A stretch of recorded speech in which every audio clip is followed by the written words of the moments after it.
Sleep last night. I was so excited to get here. This is why we came to Congress, was to fix problems like this. And I'll tell you why this is near and dear to my heart.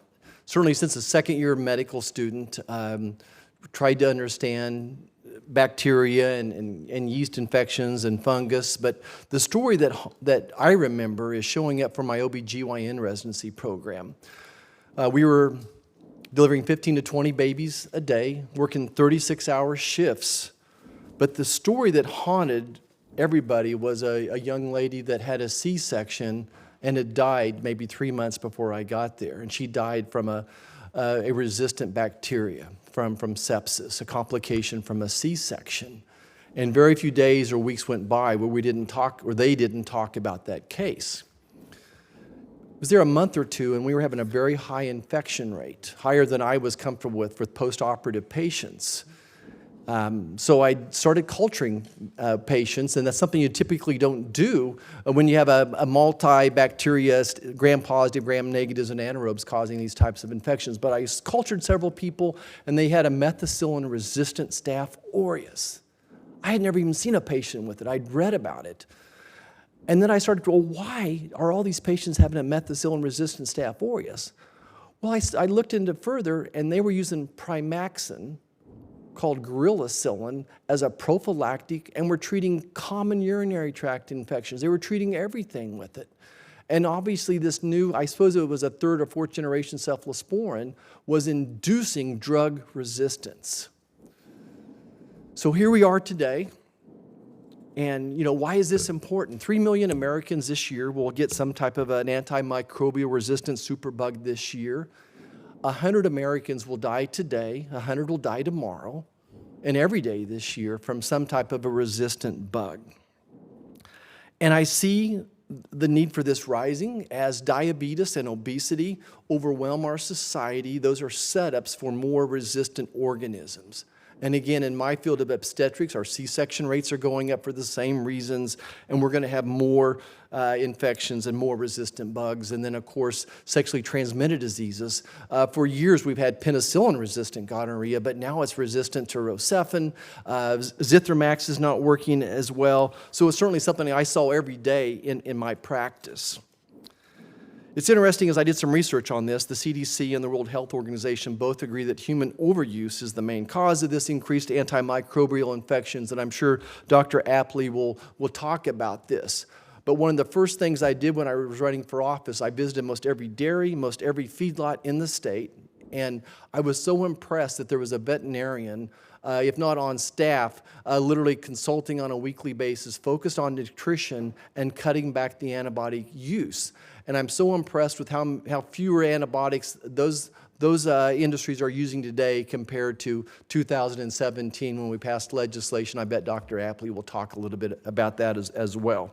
So I'm proud of what we've done in agriculture, but we need to look in the mirror. We, meaning physicians, nurse practitioners, and PAs, need to look in the mirror. Half of the antibiotics that we prescribe are probably not indicated.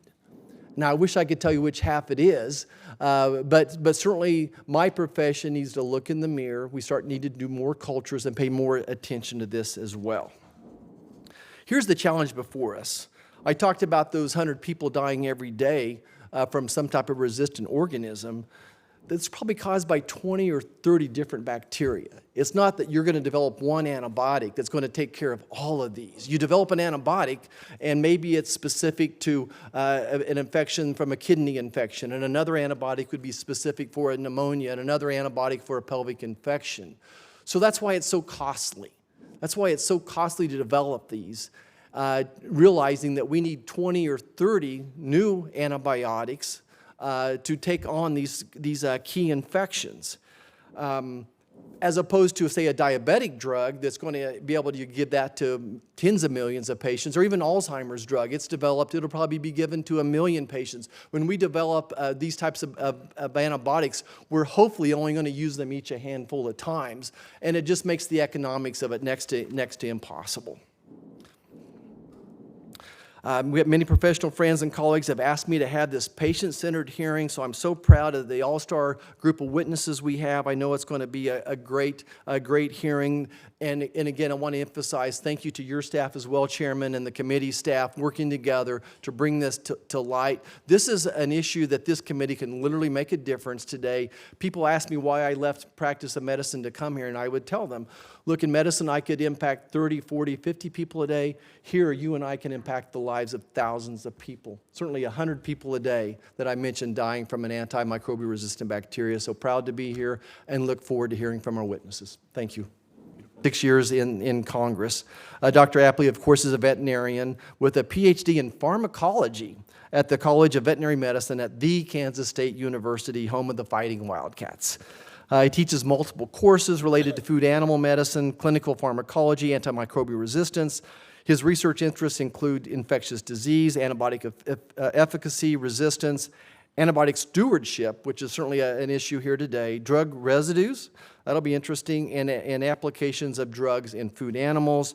Dr. Apley is a nationally recognized for his work and is among the most influential veterinarians in cattle industry. He recognizes the value of his work. Dr. Apley was appointed a voting member of the Presidential Advisory Council on Combating Antibiotic-Resistant Bacteria. He recently completed 2 terms on the council, serving as vice chair. He currently serves as a diplomat of the American College of Veterinary and Clinical Pharmacology and as a member of the American Veterinary Medical Association. Dr. Apley, thank you so much for agreeing to be here and to testify. We look forward to your information. Is the CEO of the Melinta Therapeutics, a biopharmaceutical company that specializes in novel, broad-spectrum antibiotics to help patients in hospital and community settings. With a background in chemical engineer, Ms. Miller has spent over 20 years championing life sciences innovations, working for small companies to some of the leading innovators in the world. Ms. Miller will shed light on why the commercial marketplace for antibiotics in the United States is at serious risk of collapsing, something my colleagues tell me over and over again. That it's at risk of collapsing due to ongoing reimbursement challenges and supply chain shortages. Again, my friends back home tell me this every day. I go back home and I talk to my friends still practicing. She's going to share why small companies are now responsible for over 95% of global novel antimicrobial development, and even then face bankruptcy in the coming years. Thank you so much for agreeing to testify and share your story. Ms. Christine Miller. Prior authorization issue that your doctors have to go through? With some of the newer antibiotics, you have to submit a culture, you have to prove that all the antibiotics are resistant, you have to test it to see if you're, it's this whole process that requires often inpatient hospital stays. So they definitely do not make it easy to access the newer antibiotics. Thank you. Dr. Boucher, I'm going to get a free medical consult from you here. Most of your patients you see are probably people that survive organ transplants, that maybe they've taken cancer therapy recently and then we lose them to an infection. What would the message of hope you give to a cystic fibrosis patient like Ms. Lawrence? What do you need to be successful so she can see her grandchild? Yeah, thank you for the question. It's a huge privilege to take care of patients before and after transplants and after life-saving chemotherapy and with cystic fibrosis. What we physicians and all clinicians need is we need tools in our toolbox, right? We need ways to prevent infection, and we need drugs to treat those infections which still happen. Yeah. So, and it's not just one, as was pointed out earlier. We need a pipeline that is robust and renewable because we know resistance will march on.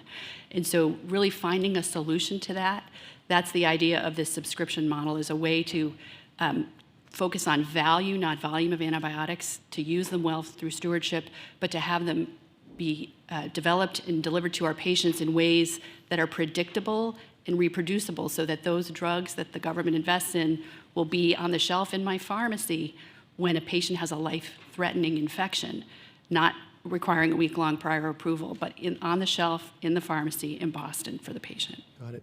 Dr. Boucher, not many people have watched somebody die.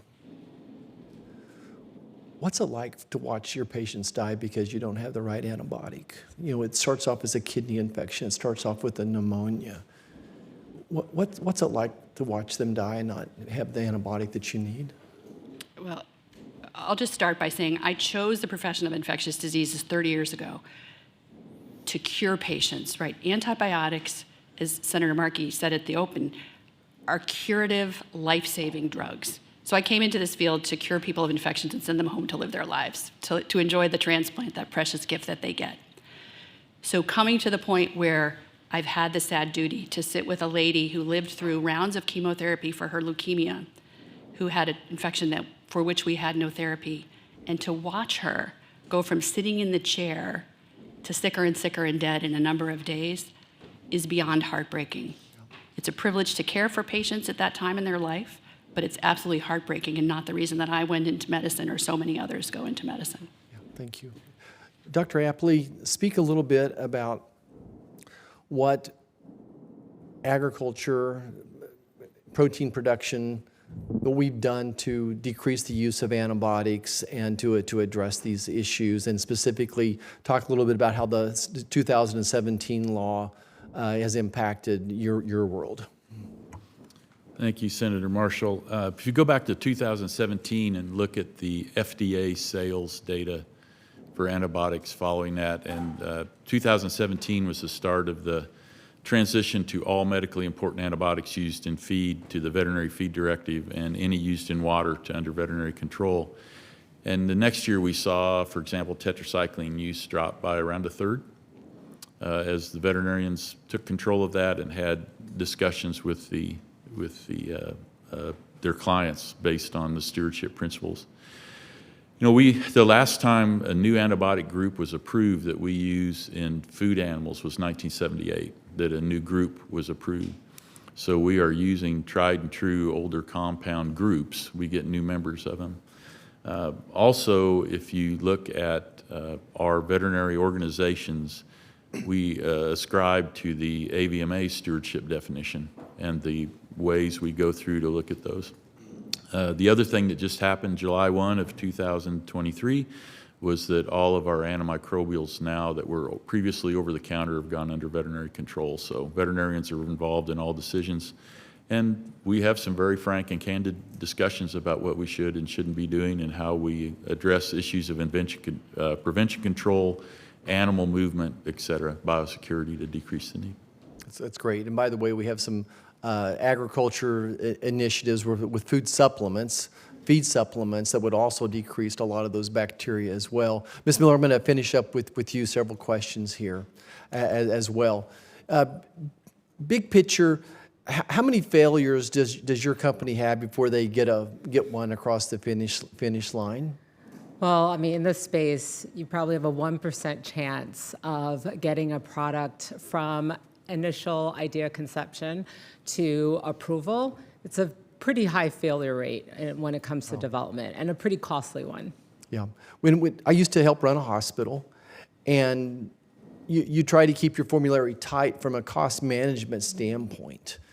And some of the antibiotics that you would make maybe only be used 5, 10, 20 times a year as well. And there's no way that my hospital could afford to keep that in stock. And we think about the DRG reimbursement. So if a patient is admitted for pneumonia, we're going to get a lump sum of money, whether we use ampicillin or a cephalosporin or maybe your miracle drug as well. So a basic DRG, and I know there's exceptions to that. Can you just kind of walk us through what your solution would look like for that type of patient that probably is going to be resistant? You know, they've got COPD and they've been in the ICU for 3 days already. They're not getting better. You know it's drug-resistant antibiotic. What would the solution look like from a reimbursement model? Well, I think it's important to look at the big picture. So yes, there's a DRG, and I do believe that we need to reform reimbursement. We can look at using NTAP as an example. That's already a framework in place, and we can make reforms to it so that antimicrobials are better suited for use in the NTAP construct. However, we have to look at what does it cost to have that patient hospitalized for an extended period of time. I can tell you that every day a patient is in a hospital not getting the care that they need, further deteriorating, costs the hospital and costs healthcare much more than Probably it would $5,000 or be. $10,000 a day, literally. Exactly. And so we have to really consider that the products that we have developed, that we have made available, or we're making available to patients, are curative. Right? This is invaluable. Right. So I appreciate the answer and be respectful. I need to move on. I do appreciate everybody coming to your testimonies today. I need to go to another hearing. I'd like to come back and circle back about how do hospitals share that particular drug. Not all small hospitals could keep every one of those in stock, but how do we better share those as well, and so that Tufts can get it tomorrow, but also Great Bend Regional Hospital can get it tomorrow as well. So thank you so much, Chairman. Thank you. Thank you, Senator Marshall, and again, thank you for your partnership